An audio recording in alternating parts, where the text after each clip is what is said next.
If you've ever done drywalling, you'll all agree the three-way corner is the most difficult. Everywhere drywall has a joint, it will crack without tape.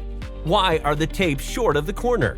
Out-of-the-box three-way inside corner folds and adjusts to fit to the walls and ceiling, covering up any corner imperfections. To install, press and wipe away the excess mud. The stiff backing ensures crisp angles. Three-way is not meant to be completely coated. Simply feather the bevel where it meets tapes. This will dry faster than the traditional three mudded tapes overlapped. When it comes to sanding all of your work, this saves a lot of time. How many three-ways are there in a building? Just these 4 saved an hour of time compared to traditional taping.